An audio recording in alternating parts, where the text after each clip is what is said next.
Shalom semua, salam sejahtera dan berbahagia bagi kita semua jemaat SAF House of Restoration. Sebelum kita memulai ibadah kita pada pagi hari ini, saya akan memberikan beberapa pengumuman. Di hari Selasa kita mengundang saudara sekalian untuk bisa menghadiri IG Live.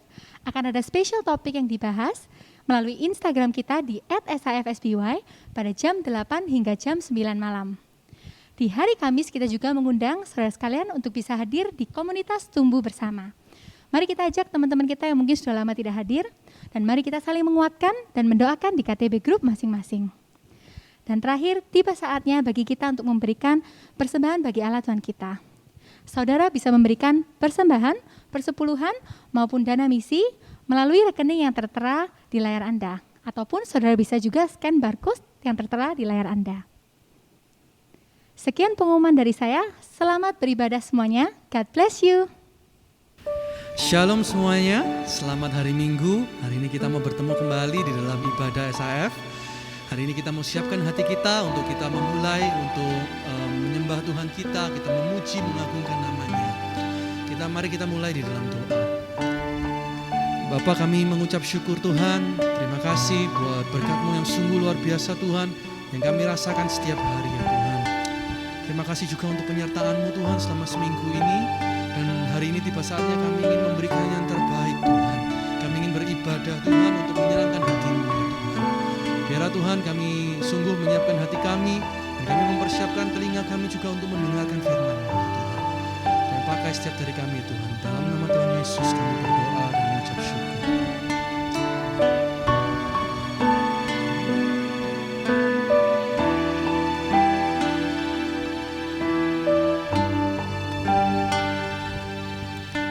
Sungguh besar setia-Mu, nyata di sepanjang hidupku. Darah-Mu telah layakkan kehidupanku.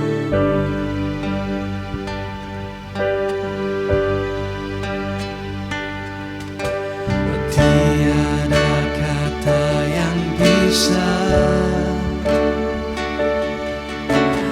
lukiskan indahnya Kau Tuhan. Bagimu segala pujian dan kemuliaan.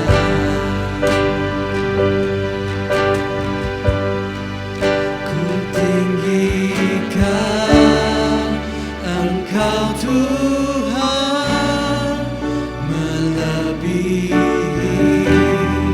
segalanya,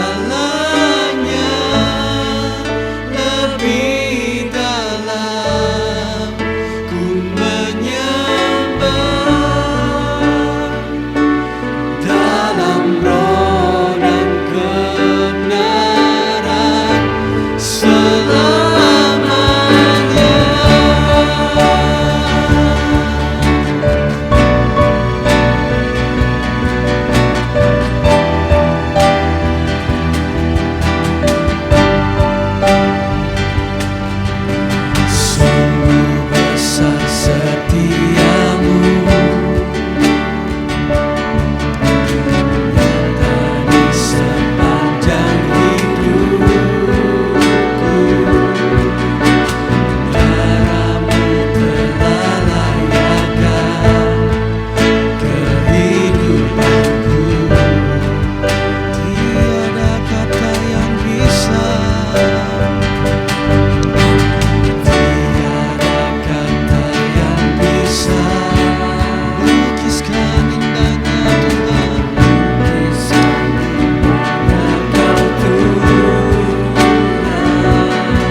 Kami ingin menyembah Engkau lebih lagi Tuhan, di dalam kemuliaan-Mu Tuhan. Kami ingin Tuhan, supaya Engkau Tuhan yang layak dipuji dan Engkau yang layak disembah Tuhan dalam kehidupan kami Tuhan. Oh Tuhan, terima kasih Tuhan. Terima kasih Tuhan.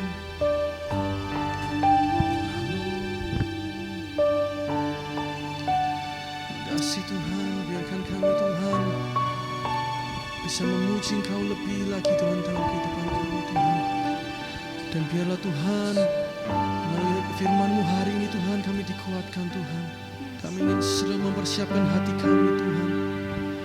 Kami ingin mempersiapkan hati kami untuk mendengarkan firman-Mu Tuhan. Terima kasih Tuhan. Biar nama-Mu ditinggikan Tuhan dalam kehidupan kami Tuhan.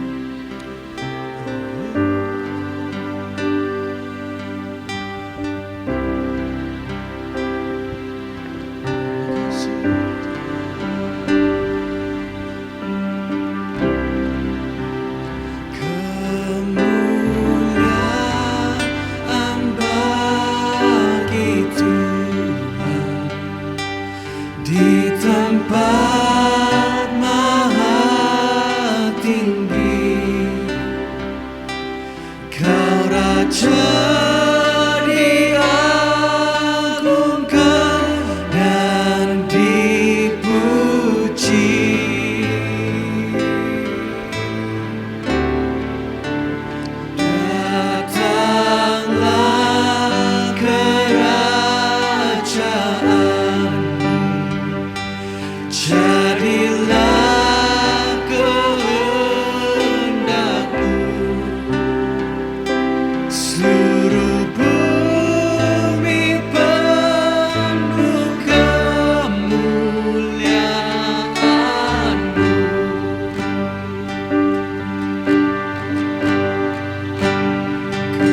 Shalom saudaraku, selamat pagi. Bagaimana kabarnya semuanya? Saya berharap semua baik, semakin sehat, semakin bersukacita dan juga pada saat yang sama semakin kita antusias karena dalam perjalanan kita mengikut Tuhan kita semakin belajar menjadi serupa dengan Dia.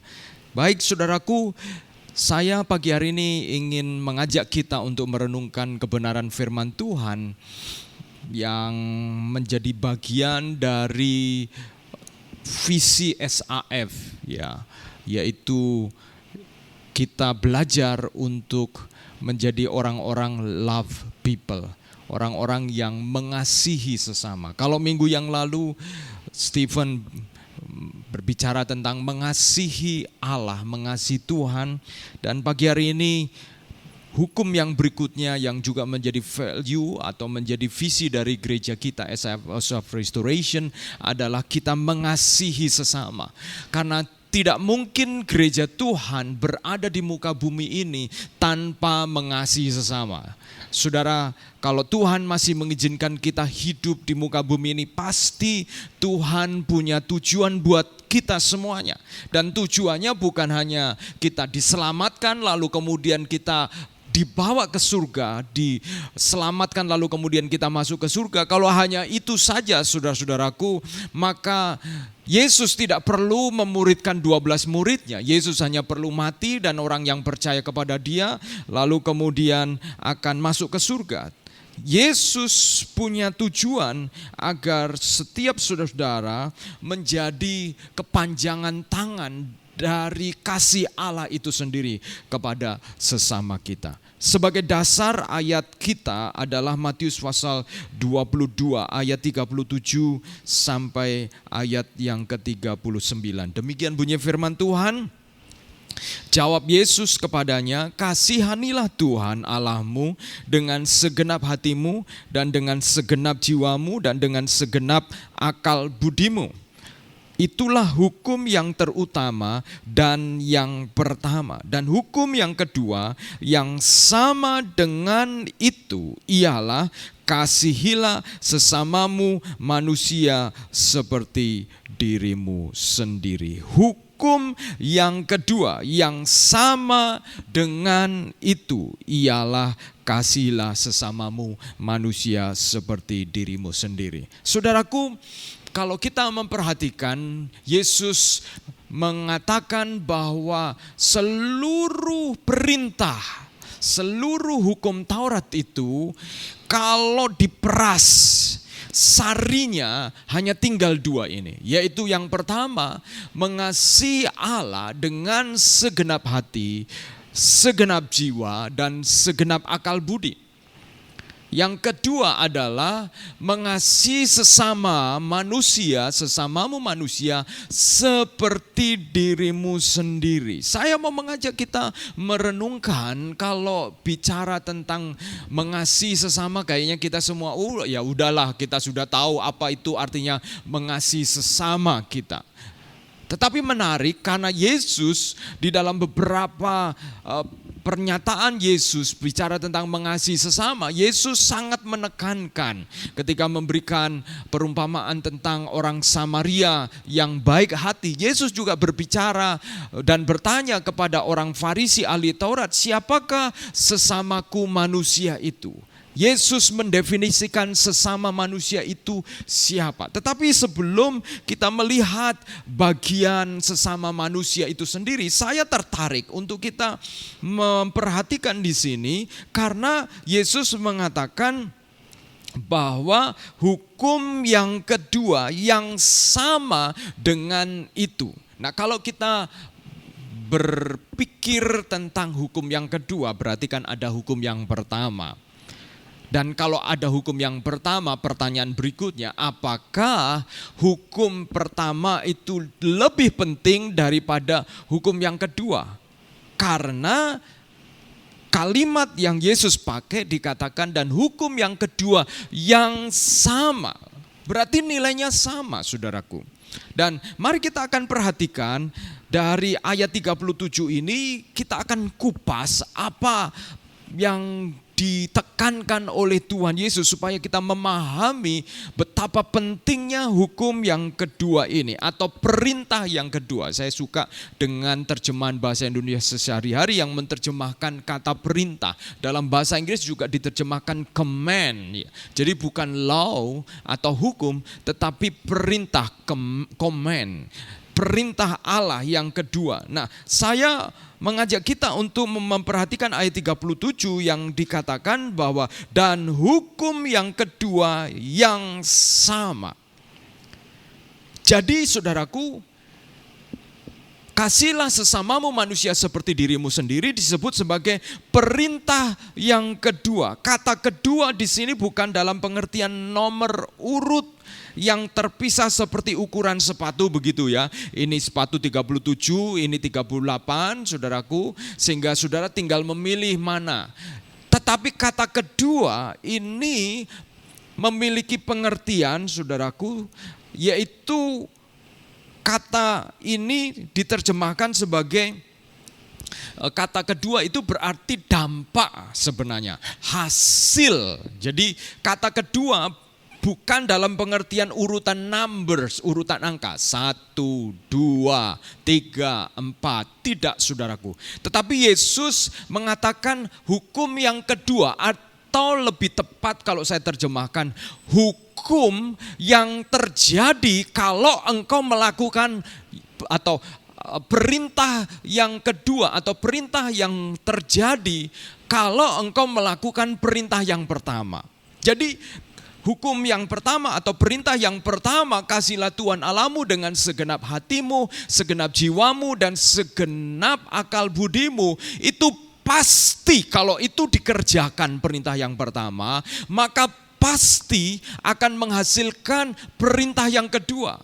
Jadi kata kedua ini tidak diartikan sebagai angka, tetapi kata kedua diartikan sebagai akibat. Sama seperti kalau saudara saya katakan, kalau kamu makan 2 piring pasti kenyang. Nah, kata kenyang ini kan terjadi oleh karena makan 2 piring. Jadi kata kenyang ini akibat saudara makan 2 piring, betul kan ya? Nah, berarti saudaraku, makan 2 piring ini yang pertama dan yang terutama. Anda tidak mungkin kenyang kalau Anda tidak makan 2 piring ini. Maka kita bisa melihat bahwa sebenarnya kedua hukum ini sangat berhubungan. Mereka sebuah hubungan sebab akibat, tidak bisa dipisahkan. Saudara tidak bisa mengatakan aku mengasihi Tuhan, aku mengasihi Allah, tetapi engkau membenci sesamamu. Tidak mungkin. Karena kalau engkau mengasihi Tuhan dan engkau masih membenci sesamamu, maka sebenarnya perlu dipertanyakan, Tuhan yang mana yang engkau kasihi? Jadi saudara, perhatikan perintah yang kedua ini memiliki pengertian hasil atau dampak dari yang pertama, saudara. Dari yang pertama. Oleh karena itulah diterjemahkan yang pertama itu ayat 30 berapa? Ayat 35 dikatakan, ayat 37 maaf, jawab Yesus, ayat 38 itulah hukum yang terutama dan yang pertama. Jawab Yesus kepadanya, kasihlah Tuhan Allahmu dengan segenap hatimu dan dengan segenap jiwamu dan dengan segenap akal budimu. Itulah hukum yang terutama dan yang pertama. Sehingga kita harus memahami bahwa Pak, bagaimana kalau ada orang yang mengasihi sesama tetapi tidak mengasihi Tuhan? Apakah itu mungkin terjadi? Sebenarnya saudara sudah bisa menjawab pertanyaan ini. Apakah mungkin saudara bisa kenyang tanpa makan? Kemungkinan yang terjadi saudara masuk angin. Saudara kenyang karena angin, saudara sakit sehingga saudara merasa kenyang. Tetapi kenyang saudara itu bukan kenyang yang sehat. Saudara merasa puas, saudara merasa, oh saya sudah mengasihi sesama. Atau kadang-kadang ada orang yang mengatakan, oh mereka percuma, mereka beribadah, mereka mengatakan mengasihi Tuhan. Tetapi ternyata mereka tidak mengasihi sesama. Ya saudara-saudara, saya sudah katakan jelas itu tidak mungkin. Kalau orang itu benar-benar mengasihi Tuhan, pasti akan lahir dari dalam dirinya mengasihi sesama. Karena inilah yang Yesus katakan. Yaitu perintah yang pertama atau perintah yang utama dan yang pertama. Perintah yang signifikan yang engkau harus alami terlebih dahulu untuk bisa melakukan perintah yang kedua. Untuk bisa melahirkan perintah yang kedua. Dan kalau ada orang yang mengatakan ya yang penting kita mengasihi sesama. Yang penting kita berbuat baik kepada sesama. Tapi kalau saudara tidak mengenal siapa Tuhanmu, bagaimana engkau bisa mengasihi Tuhanmu? Dari apa yang Yesus katakan, maka kita sebenarnya bisa menangkap bahwa tidak mungkin kita benar-benar mengasihi sesama tanpa terlebih dahulu mengasihi Tuhan kita dengan benar. Kata dengan benar ini berarti saudara mengasihi oleh karena mengenal Dia. Di dalam pengenalan akan Dia. Nah saudara, tadi saya katakan bahwa Yesus menggunakan perintah yang kedua. Bahwa kata kedua ini berbicara tentang dampak atau hasil. Dan kalimat yang berikutnya, perintah kasihlah Tuhan Allahmu dengan segenap hatimu, dengan segenap jiwamu, dan dengan segenap akal budimu. Dalam perintah yang pertama, pertanyaannya apakah mungkin manusia itu benar-benar mengasihi Allah dengan segenap? Kata segenap itu artinya komplit, lengkap saudaraku. Apakah mungkin? Sebenarnya tidak mungkin. Kenapa? Karena manusia adalah makhluk yang sudah jatuh dalam dosa, yang rusak saudaraku. Ayat Roma pasal 3 ayat 23 mengatakan karena semua orang telah berbuat dosa dan telah kehilangan kemuliaan Allah. Semua orang telah berbuat dosa dan kehilangan kemuliaan Allah, telah kehilangan kesanggupan untuk mengenali kemuliaan Allah, untuk mencerminkan kemuliaan Allah, untuk menunjukkan kemuliaan Allah, kesucian Allah. Tidak mungkin manusia bisa karena manusia telah berbuat dosa. Dosa telah merusak manusia sehingga tidak mungkin manusia bisa mengasihi Allah dengan segenap hati, dengan segenap jiwa, dan dengan segenap akal budi. Sebab apa? Hatinya itu telah rusak, jiwanya juga telah rusak, akal budinya telah rusak, saudaraku. Maksudnya apa Pak Agus? Maksudnya begini saudara-saudara, kalau ada orang yang berusaha mengasihi Allah dengan segenap hati tanpa sebelumnya saudara perhatikan, mengalami penebusan Kristus, maka kemungkinan besar dia mengasihi dengan segenap hati, jiwa, dan akal budi dalam rangka supaya bisa diselamatkan. Padahal kita tidak mungkin menyelamatkan diri sendiri. Maka sebenarnya kasih itu adalah kasih yang penuh pamrih. Punya tujuan, mengasihi Tuhan supaya diselamatkan. Makanya saudara-saudara, Roma pasal 24, lanjutan dari Roma pasal 23, itu mengatakan demikian. Dan oleh kasih karunia telah dibenarkan dengan cuma-cuma karena penebusan dalam Kristus Yesus. Karena semua manusia telah berbuat dosa dan telah kehilangan kemuliaan Allah, makanya di-restore, dipulihkan dengan kasih karunia dan dibenarkan dengan cuma-cuma. Makanya saudara-saudara, agama-agama yang mengajarkan untuk bisa mengasihi Allah dengan segenap hati, segenap jiwa, dengan segenap akal budi, dengan tujuan untuk bisa diselamatkan, itu gagal, saudara-saudara.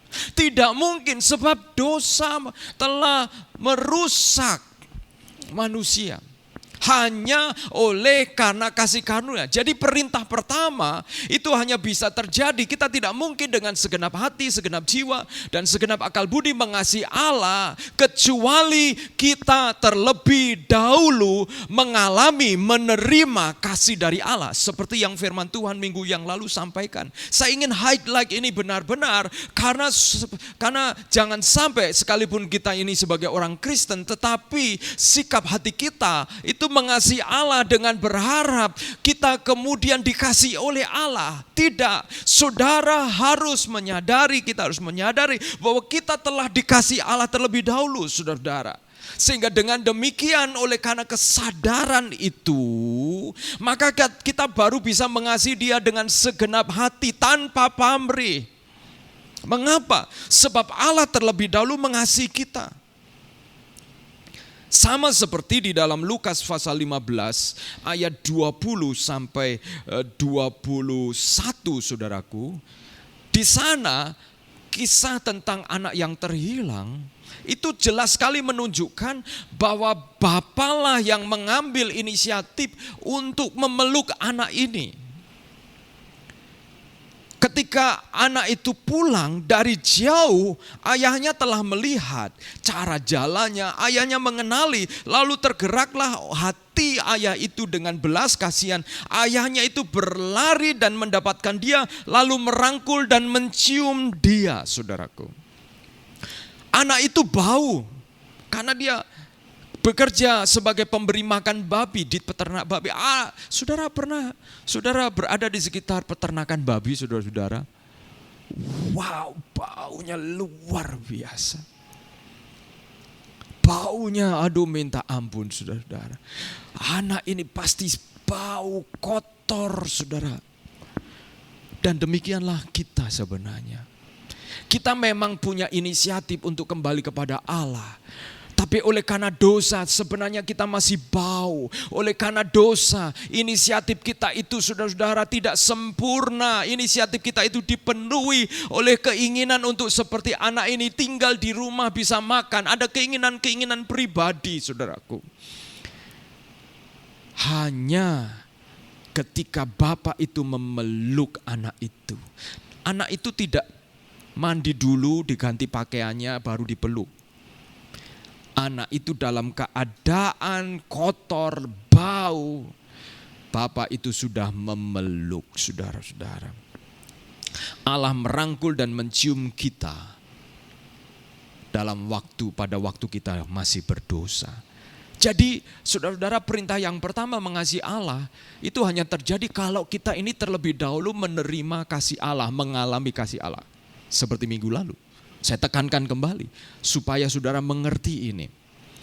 Karena itulah kemudian saudara-saudara, kita disanggupkan untuk mengasihi dengan segenap hati, segenap jiwa, segenap akal budi. Jadi mengasihi Allah dengan segenap hati dan segenap jiwa, akal budi itu menunjukkan sebuah penyerahan sebenarnya.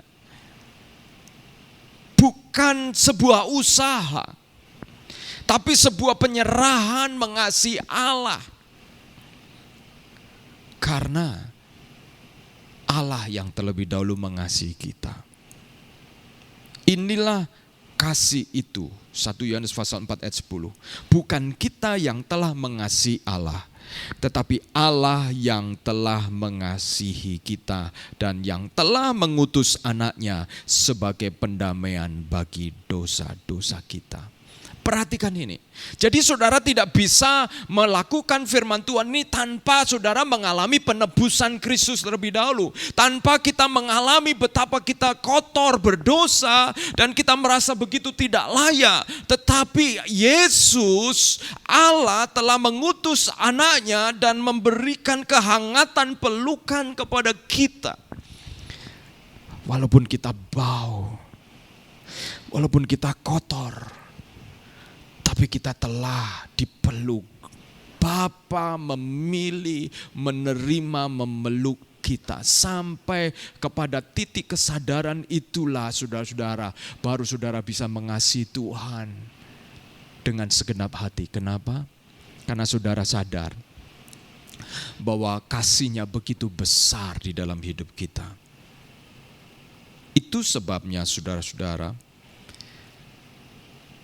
ketika saudara menyadari bahwa kasih Allah begitu besar sehingga engkau mulai belajar mengasihi Allah, saudara punya pemahaman bahwa kita yang kotor, kita yang tidak layak, kita telah dikasihi Allah, kesadaran bahwa kita tidak layak. Kalau saudara masih menyadari, berpikir bahwa saya ini layak dikasihi, bahwa saya ini layak diterima oleh Tuhan, kita seolah berpikir kita layak. Saudara-saudara, saudara tidak masuk kebenaran firman Tuhan ini. Engkau tidak layak. Allah yang telah memutuskan untuk mengasihi kita apa adanya dalam keadaan kita berdosa, saudara-saudara. Ketika kita menyadari bahwa dalam keadaan kita tidak layak, kita telah dikasihi, maka saudara akan sadar bahwa mengasihi sesama itu seringkali kita berhubungan dengan mengasihi orang yang tidak layak sebenarnya. Kita merasa tidak layak, saudara-saudara.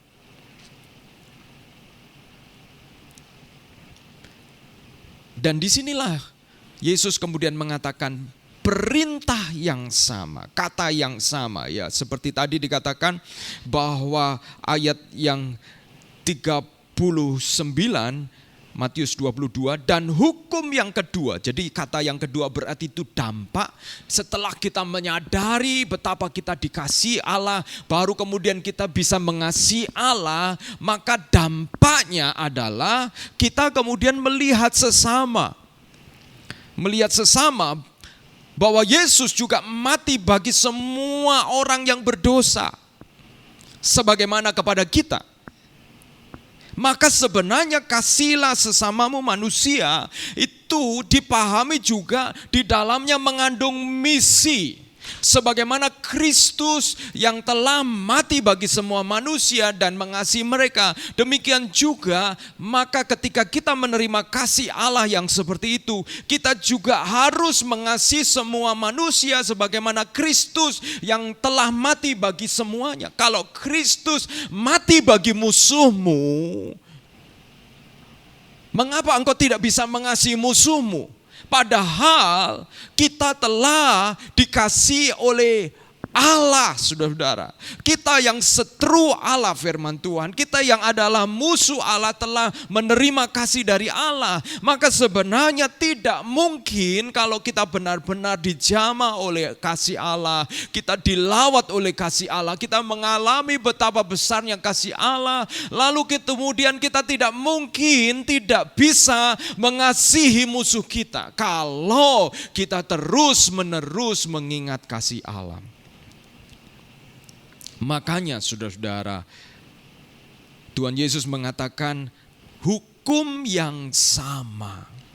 Kata yang sama ini, perintah yang sama, berarti sama dalam penampilan dan karakternya.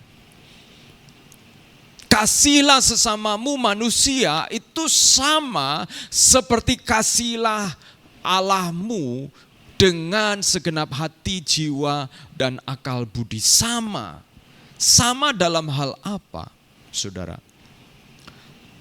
Sama dalam hal yaitu bahwa sebagaimana Allah mengasihi kita tanpa pandang bulu, tanpa memandang latar belakang, demikian juga kita harus mengasihi sesama kita tanpa pandang bulu dan tanpa memandang siapa mereka. Waduh Pak, apakah kita bisa? Sekali lagi sama dengan hukum yang pertama. Saudara, kalau mengasihi dengan kekuatanmu tidak bisa. Engkau harus menerima kasih dari Allah. Pak, tapi saya belum bisa menerima dia. Saya belum bisa mengasihi dia. Maka engkau perlu belajar. Ku mau sepertimu Yesus, disempurnakan selalu dalam segenap jalanku, memuliakan namamu. Maukah engkau disempurnakan, saudaraku? Kalau engkau disempurnakan, mau disempurnakan, maka dengan iman belajar mengasihi musuhmu, sesamamu. Sama seperti yang Yesus tunjukkan ketika Yesus mengasihi Zakius dalam Lukas pasal 19 ayat 1-10 di sana. Kalau saudara perhatikan di dalam Injil Matius pasal 19 ayat 1-10 di sana, saudara, kisah tentang Zakius. Maka kita bisa melihat, saya tidak akan membacakannya, tetapi saya mengajak kita membayangkan bahwa ketika Yesus akan berjalan masuk di Yeriko, kota Yeriko itu sebelum kota Yerusalem melewati kota Yeriko, maka Zakius yang sudah mendengar tentang siapa Yesus, dia ingin melihat. Dan perhatikan perspektif Zakius tentang Yesus. Perspektif Zakius tentang Yesus dikatakan di dalam Lukas pasal 19 ayat yang ketiga, ia, yaitu Zakius, berusaha untuk melihat orang apakah Yesus itu. Untuk melihat orang apakah Yesus itu. Perhatikan di sini, melihat orang apakah Yesus itu. Kalau terjemahan bahasa Indonesia, melihat siapa Yesus. Tapi sebenarnya saya lebih setuju dengan terjemahan bahasa Indonesia, terjemahan baru yang mengatakan melihat orang apakah Yesus ini. Zakius tidak sedang tertarik kepada pribadi Yesus, tapi Zakius sedang tertarik kepada nama besar Yesus. Perspektif Zakius tentang Yesus adalah bahwa Yesus adalah objek. Saya ini orang kaya. Saya ini bisa beli apa saja yang saya mau. Saya bisa melakukan apa saja yang saya suka. Tetapi ada satu, sama seperti kalau saudara-saudara ada satu tontonan yang luar biasa dan itu begitu viral. Kalau saudara tidak ikut, apalagi saudara punya uang, maka rasanya saudara ketinggalan, kan begitu ya, ketinggalan zaman. Nah, Zakius seperti merasa begitu. Zakius tidak memandang Yesus sebagai pribadi yang sebenarnya dia ingin benar-benar berkenalan. Dia hanya ingin tahu orang-orang melihat Yesus seperti apakah itu. Dia tahu bahwa Yesus ini orang baik, orang suci, tapi sebenarnya dia tidak terlalu pede untuk kemudian berpikir bahwa dia akan kenal dekat kepada Yesus, saudara. Zakius melihat Yesus sebagai objek, sebagai tontonan, sebagaimana yang dikatakan di dalam Lukas pasal 19 ayat 3 yang saya sebutkan, berusaha melihat orang apakah Yesus itu.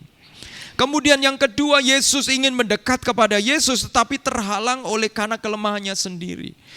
Saudara, Sakius terhalang oleh kelemahannya, terhalang oleh tubuhnya yang pendek, sehingga dia mencari cara untuk dapat melihat Yesus. Saudara, banyak orang mencari cara untuk mengenal Tuhan, tapi banyak yang terhalang. Tapi kiranya saudara, jangan justru menjadi bagian dari penghalang orang-orang itu. Karakter dari kasih yang sama dengan perintah kasih yang pertama yang disebutkan oleh Tuhan Yesus, yaitu dan perintah yang kedua yang sama. Kata yang sama tadi saya katakan sama dalam penampilan dan karakternya. Apa itu yang sama di sini, saudara-saudara?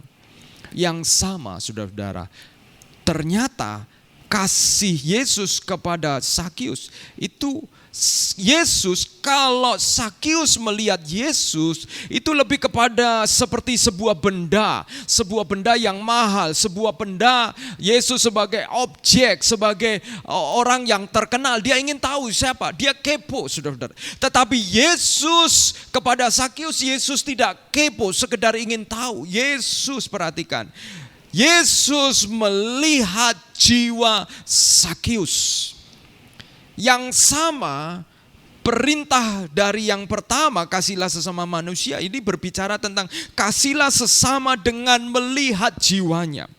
Yesus melihat Sakius sebagai jiwa, bukan sebagai benda. Berapa banyak kita melihat orang di sekitar kita sebagai benda sebenarnya, sebagai alat saja.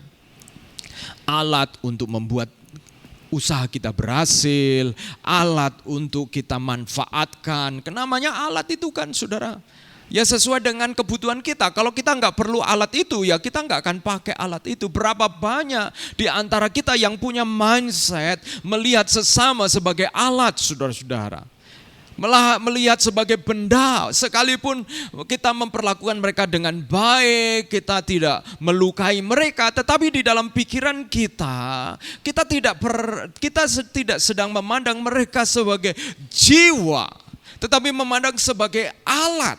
Kalau mereka tidak ada, kita bisa cari penggantinya. Sama seperti spare part mobil, kalau rusak kita tinggal cari gantinya. Apakah kita bisa mengasihi sesama kalau sebagaimana perintah Tuhan, kalau kita memandang orang-orang di sekitar kita sebagai alat? Tidak bisa. Demikian juga karena Allah telah memandang kita bukan sebagai alat. Allah memandang kita sebagai jiwa, sehingga dia menggantikan jiwa kita dengan jiwa anaknya, saudara-saudara. Jadi betapa Allah memandang kita berharga sampai-sampai dia harus mengorbankan anaknya sendiri. Betapa berharganya kita, saudara-saudara. Apakah kita juga bisa memandang orang-orang di sekitar kita dari perspektif Yesus memandang ini, memandang mereka sebagai jiwa, saudara-saudara. Lepas dari warna kulit, lepas dari baju, lepas dari mobil, lepas dari perilaku mereka. Mari kita belajar sebagaimana Yesus memandang Sakius. Yesus memandang jiwa Sakius. Itulah yang sama, saudara-saudara. Sebagaimana Allah memandang jiwa kita, maka kita belajar memandang orang lain sebagai jiwa, memandang dari jiwanya. Saudara, Yesus menyapa, dan menarik, Yesus menyapa Sakius dengan Sakius. Dia memanggil Sakius. Dikatakan ayat yang kelima, ketika Yesus sampai ke tempat itu, ia melihat ke atas dan berkata, Sakius, segeralah turun, sebab hari ini aku harus menumpang di rumahmu. Yesus panggil by name, saudara-saudara. Yesus memanggil nama Sakius. Kenapa ya Yesus ini panggil nama Sakius ya? Kenapa perlu menyebutkan namanya? Karena Yesus memandang jiwa. Nama ini mewakili jiwa, betul kan? Coba saudara, kalau sebuah piring atau tempat di mana itu ada nama saudara, maka saudara akan merasa bahwa piring atau tempat itu jadi lebih berharga karena ada tulisan nama saudara. Betul kan? Dan Yesus memandang nama kita, memandang jiwa kita dan memanggil kita dengan nama. Kenapa? Karena di sini saudara, Yesus memiliki harapan di dalam Zakius. Jadi mengasihi sesama yang pertama kita harus memandang mereka dalam perspektif sebagai jiwa bukan benda. Lalu yang kedua, kita memiliki harapan, menaruh harapan. Ketika si Zakius dipanggil namanya dengan Zakius, karena nama Zakius itu saudara berarti dari nama Zakai dalam bahasa Ibrani yang berarti bersih, tidak bersalah. Dan itu bisa bersama dengan kata sadik dalam bahasa Ibrani yang berarti benar. Jadi nama Zakius ini namanya bagus. Artinya bersih, tidak bersalah, tetapi kelakuannya dia menjadi pemungut cukai. Dia orang yang suka mengorbankan bangsanya sendiri demi keuntungannya sendiri, saudara-saudara. Jadi attitude-nya, sikapnya tidak baik. Itu sebabnya dia dijauhi orang. Dia dianggap sebagai orang yang menjadi musuh masyarakat. Menjadi kotoran dari masyarakat. Dia tidak disukai, saudara. Tapi Yesus memanggil nama Zakius untuk mengingatkan Zakius. Namamu adalah Zakius, orang bersih, orang benar. Saudara, arti mengasihi sesama yang sama dengan mengasihi Allah, yaitu yang pertama, kita harus mengasihi dengan melihat mereka sesama kita sebagai jiwa. Yang kedua, kasihlah sesama selagi ada waktu. Sebagaimana Yesus mengatakan segeralah turun sebab hari ini aku akan menumpang di rumahmu. Yesus membuat statement bukan besok akan menumpang. Yesus mengatakan segera turun. Yesus tidak mengambil waktu repot dulu dengan orang-orang mengajar baru sesudah itu dia cari Zakius, saudara, tidak. Yesus saat itu juga di hadapan orang banyak, walaupun ada resiko kalau dia menumpang di rumah Zakius dan mengatakannya di hadapan orang banyak, maka orang-orang yang tidak suka dengan Yesus akan komplain, akan bersungut-sungut. Oh, ini guru kok bisa dia tidur di rumah orang berdosa, orang najis, orang kotor. Saudaraku, Yesus tidak menunda-nunda. Kasihlah sesama selagi ada waktu, saudara-saudara. Yesus bisa jadi tidak akan lewat lagi di Yeriko. Bisa jadi Zakius sudah tidak ada lagi nanti. Kalau kita mengasihi sesama, jangan nanti. Segera. Kasihilah sesamamu sama seperti kasih yang pertama, yaitu yang ketiga berarti kasihlah sesama dengan pengorbanan, saudara-saudara. Pengorbanan membuat mereka mengalami kasih Allah. Pengorbanan membuat sesama kita itu mengalami kasih Allah. Yesus mengatakan, aku harus menumpang di rumahmu. Yesus membuat kata harus menarik. Yesus yang populer, disenangi semua orang, Yesus yang suci, yang bersih, tapi kenapa dia harus masuk ke lumpur? Harus menumpang di rumah Zakius yang tidak disukai semua orang. Saudara, bisa dibayangkan kalau saudara sedang ngobrol dengan orang yang dianggap tidak baik, dijauhi oleh semua orang. Ya, orang-orang itu merasa dia aneh ya. Tapi itu sebuah pengorbanan, saudara. Yesus mengharuskan tidak memberi excuse untuk dirinya sendiri. Dia harus memastikan bahwa dia akan menumpang di rumah Zakius. Yesus berkorban, mengorbankan nama baiknya. Karena ayat 7 pasal 19 Injil Lukas mengatakan, tetapi semua orang yang melihat tidak terkecuali hal itu bersungut-sungut katanya, ia menumpang di rumah orang berdosa. Yesus siap digosip, Yesus siap dibicarakan, Yesus siap dianggap aneh karena dia mengasihi sesama.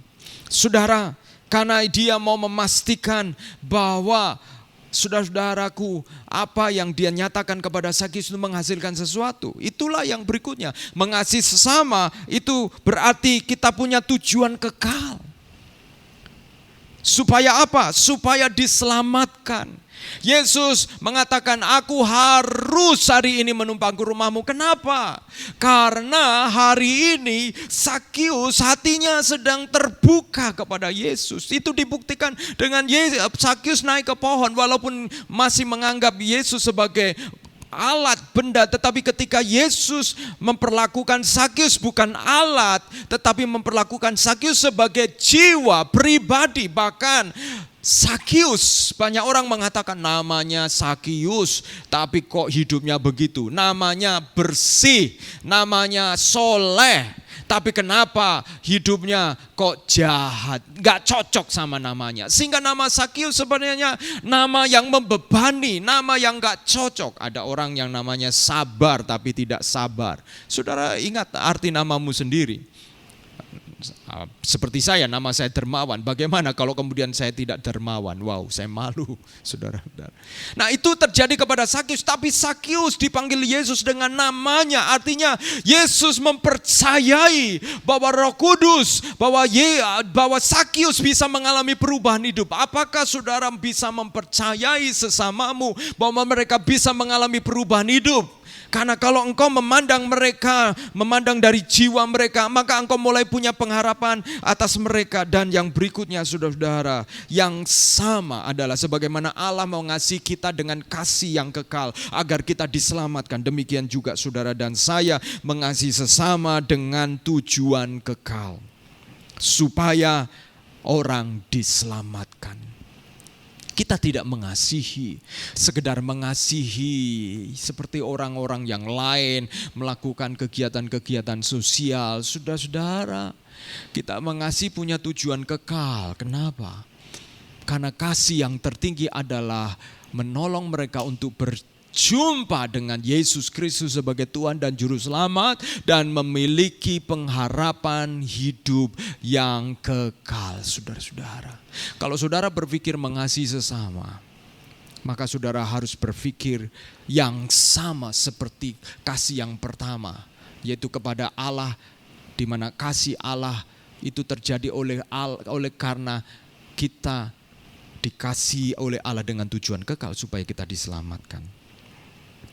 Tujuan kita mengasihi adalah supaya orang lain diselamatkan. Sebagaimana yang ditegaskan oleh Kristus, sebab Anak Manusia datang untuk mencari dan menyelamatkan yang terhilang. Saudaraku,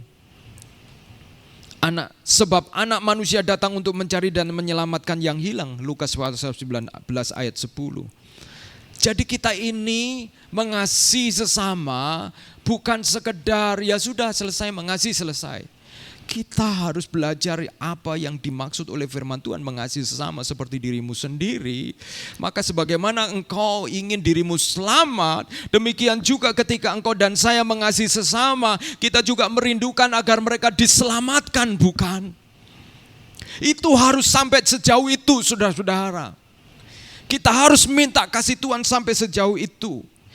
Bayangkan sebuah peristiwa yang menyedihkan, andai kata kita ini mengasihi sesama tapi tidak punya tujuan kekal agar mereka diselamatkan. Itu seperti apa? Itu seperti contohnya, seringkali saya mendengar radio SS, saudara-saudara, diumumkan tentang orang tua yang kehilangan anak. Bayangkan andai kata teman saudara-saudara lalu mengumumkan anaknya hilang di radio SS. Lalu ketika saudara mendengar itu, mungkin membaca Instagram story anak yang hilang itu dari temanmu, sahabatmu, tiba-tiba engkau sedang berjalan dan melihat anak itu menangis. Engkau menemukan anak itu. Lalu engkau mendekati anak itu, apakah engkau hanya berhenti mendekati anak itu dan selesai? Oh ya, aku sudah ketemu. Engkau perlu menyelamatkan dia, engkau perlu memastikan dia aman, bukan? Engkau perlu memastikan bahwa dia hanya bisa ketemu dengan orang tuanya.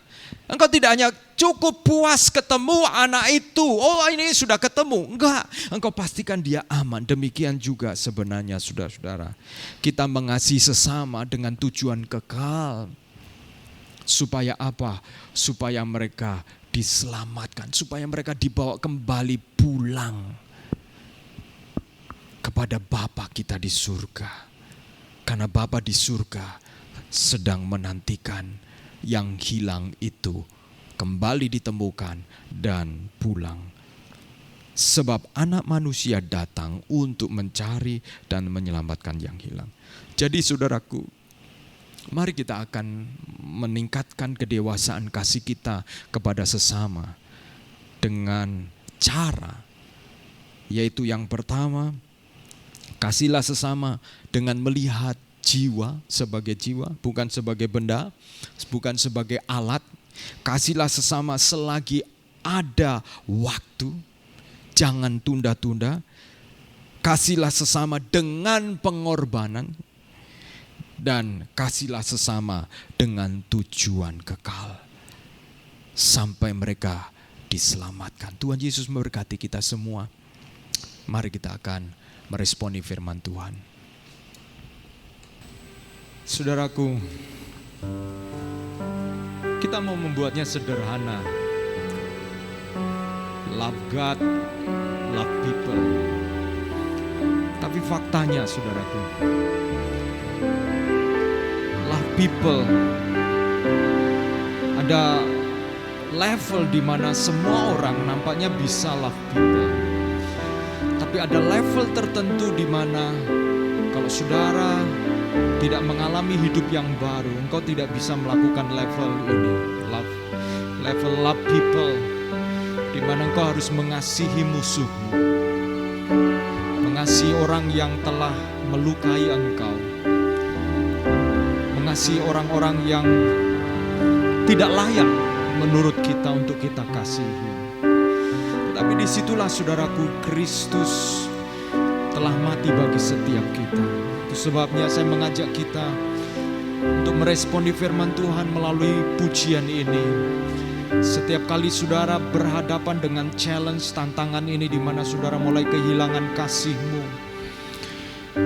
engkau harus ingatkan dirimu sendiri, karena kasihmu, karena salibmu ku menang, karena salibmu ku hidup, karena salibmu ku dapat mengasihi dia, karena salibmu aku dapat melakukan pengorbanan oleh karena salibmu. Mari nyanyikan pujian ini. Haleluya, haleluya, sambil mengingat kasih Tuhan yang Tuhan nyatakan kepada setiap kita melalui salibnya. Amin. Oh, karena salibmu ku hidup, karena salibmu ku menang. Engkau yang berkuasa, sanggup untuk melakukan mujizatmu karena salibmu.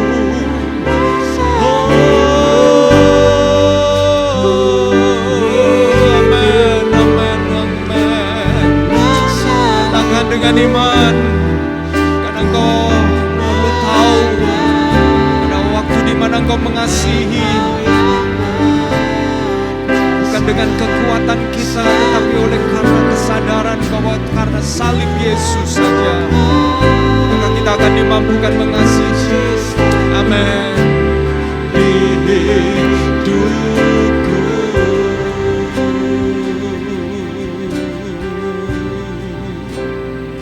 hanya Kau Tuhan. Katakan bersama-sama dengan saya, hanya Kau Tuhan. Hanya Kau Tuhan di hidupku.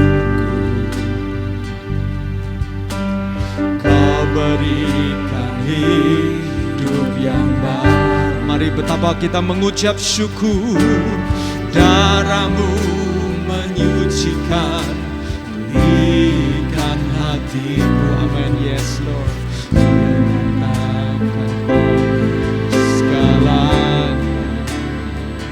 Engkaulah sumber, Engkaulah sumber pengharapan. Kuasa-Mu sanggup menyembuhkan semua hubungan yang rusak. Tuhan sanggup pulihkan oleh karena salibnya. Amin. Amin. Haleluya. Oh syukur. Amin. Haleluya. Yesus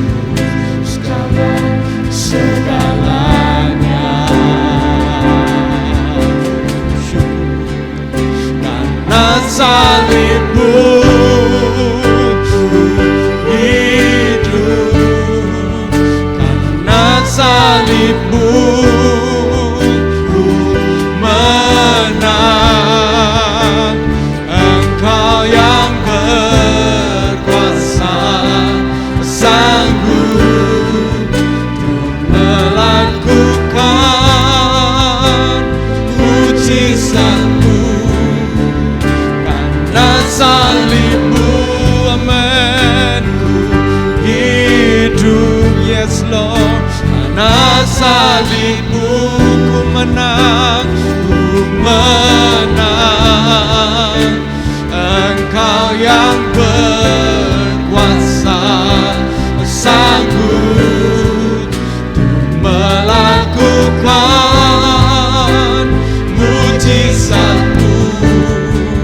Karena salib-Mu, setiap kali Engkau bergumul untuk dapat mengasihi, ingat karena salibnya kita akan berkemenangan. Setiap kali saya mengingat pengorbanan Yesus, maka apa yang saya lakukan tidak ada bandingannya. Haleluya, haleluya, haleluya, amin. Lakukan mujizat-Mu di hidupku.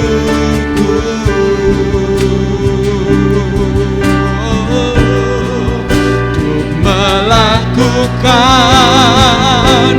mujizat-Mu di hidupku.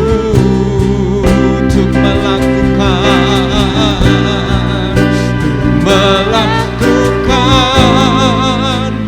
mujizat-Mu di hidupku. Yesus, haleluya, haleluya, haleluya, haleluya. Saudaraku, mari kita melihat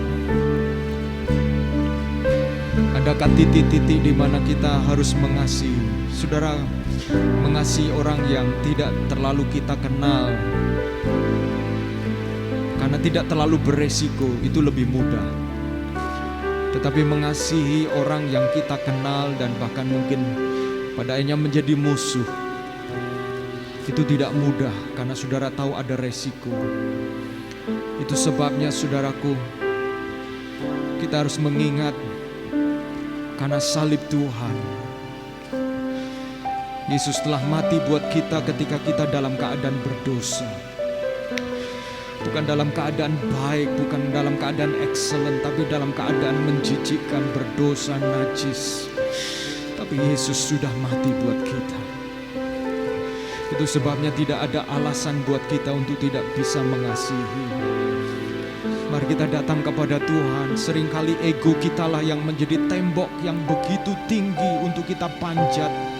Dan kita tidak sanggup memanjatnya. Kita takut dipermalukan, kita takut direndahkan. Mari kita minta kekuatan Roh Kudus untuk kita bisa menyalipkan semua itu dan membiarkan Tuhan menyatakan mujizat. Menurut saya mujizat terbesar adalah pemulihan hubungan. Saudaraku, mujizat terbesar adalah pemulihan hubungan, karena itu telah dibuktikan ketika Yesus memulihkan hubungan dengan manusia. Sebelum Yesus memulihkan hubungan dengan manusia, terjadi mujizat kesembuhan, orang buta dicelikkan. Tetapi hanya mujizat ketika Yesus disalibkan, maka segala sesuatu diperdamaikan dengan Dia. Haleluya, mari kita bersyukur betapa luar biasanya itu. Amin, haleluya, haleluya, haleluya Yesus. Terima kasih Tuhan buat mujizat yang terbesar, di mana Engkau memulihkan hubungan kami dengan Engkau. Dari hutang kami yang begitu besar, tetapi seringkali kami menuntut balas, menuntut orang yang berhutang kepada kami, yang sebenarnya tidak dapat dibandingkan hutang kami kepada Engkau ya Tuhan. Ajar kami untuk dapat mengasihi ya Tuhan. Ajar kami untuk dapat mengasihi tanpa pamrih ya Tuhan. Tuhan, betapa seringkali kami mengasihi dan kami menginginkan timbal balik. Itu sebabnya kami menjadi terluka, kami menjadi trauma Tuhan. Karena sebenarnya kasih kami ada harapan untuk timbal balik. Tuhan, biarlah Engkau menolong kami untuk kami dapat mengasihi, oleh karena Engkau terlebih dahulu mengasihi kami. That's all Tuhan. Tuhan, Engkau menolong kami. Tuhan, kami bukanlah dewa, kami bukanlah malaikat yang sempurna, tetapi justru di dalam kelemahan kami kuasa-Mu menjadi semakin nyata ya Tuhan. Tolong Tuhan, Kau menolong setiap kami untuk kami dapat mempraktekkan, mendemonstrasikan kasih itu. Love people, siapapun mereka Tuhan, kami berdoa Engkau menolong kami sedikit demi sedikit untuk Engkau ubahkan setiap kami. Terima kasih Tuhan. Jadikan setiap kami house of restoration, rumah pemulihan Tuhan. Sehingga gereja-Mu ini Tuhan adalah kumpulan orang-orang yang telah dipulihkan dan yang akan memulihkan orang lain Tuhan. Yesus, Yesus, Yesus. Terima kasih Tuhan, terima kasih Tuhan buat SAF Tuhan. Terima kasih buat keluarga ini Tuhan. Kami mau berdoa Tuhan, biarlah House of Restoration ini benar-benar nyata Tuhan. Bukan sekedar nama, tetapi itu nyata Tuhan. Terima kasih Tuhan. Kami mengucap syukur Tuhan buat firman-Mu. Mengucap syukur buat setiap kami Tuhan. Kami mau mengucap syukur, kami mau belajar mengucap syukur. Siapapun yang Tuhan berikan di sekitar kami mau mengucap syukur. Karena kami mengasihi mereka ya Tuhan. Terima kasih Tuhan. Haleluya, haleluya. Saudaraku yang kekasih, angkatlah tanganmu dan terimalah berkat Tuhan. Kiranya Tuhan menyinari engkau dengan wajah-Nya dan memberi engkau kasih karunia dan menghadapkan wajah-Nya kepadamu dan memberikan kepadamu damai sejahtera. Apabila ada di antara engkau yang hatimu sedang merasa tidak bisa mengasihi seseorang, biarlah Tuhan menolong engkau untuk berkemenangan. Seringkali belum tentu engkau akan dibalas dengan kasih, tetapi untuk itulah Yesus telah memberi teladan. Bahwa Yesus telah mati buat engkau dan saya pada waktu kita semua dalam keadaan berdosa. Biarlah Tuhan memberkati apa yang kau lakukan untuk menyatakan kebenaran firman Tuhan ini di dalam hidupmu. Diberkatilah pekerjaanmu, diberkatilah rumah tanggamu, dan bahkan diberkatilah apa yang sedang engkau kerjakan di dalam rancangan-rancangan masa depanmu. Engkau yang sedang meniti membangun masa depan, percayalah bahwa Tuhan adalah Allah yang dapat engkau andalkan. Serahkanlah hidupmu dan percayalah bahwa Tuhan tidak akan mempermalukan engkau, sebab Tuhan akan selalu rindu untuk dipermuliakan atas hidupmu. Dan biarlah engkau tetap taat di dalam setiap firman Tuhan dan belajar untuk mempercayakan hidupmu kepadanya. Diberkatilah hubunganmu, diberkatilah rumah tanggamu, bahkan diberkatilah ibadah-ibadahmu, diberkatilah persembahanmu, diberkatilah perenungan-perenungan firman-Mu, dan diberkatilah kerinduanmu untuk menjadi semakin serupa dengan Kristus, dan bahkan diberkatilah kerinduanmu untuk membawa jiwa-jiwa, mengasihi mereka, dan dan membawa mereka kepada Tuhan. Sampai pada akhirnya engkau dan saya didapati oleh Tuhan menjadi kekasih-kekasihnya, di mana yang menerima damai sejahtera Allah Bapa serta kasih sayang dari Tuhan Yesus Kristus dan persekutuan bersama dengan Roh Kudus mulai hari ini menyertai engkau dan saya sampai Maranatha, Yesus datang kali yang kedua. Haleluya. Amin, amin, amin. Puji Tuhan saudara-saudaraku, happy Sunday dan kita bersyukur bersama-sama. Terima kasih buat para pelayan Tuhan dan terima kasih buat saudara-saudara yang sudah beribadah bersama dengan kami. Yesus memberkati kita semua. Amin. Haleluya.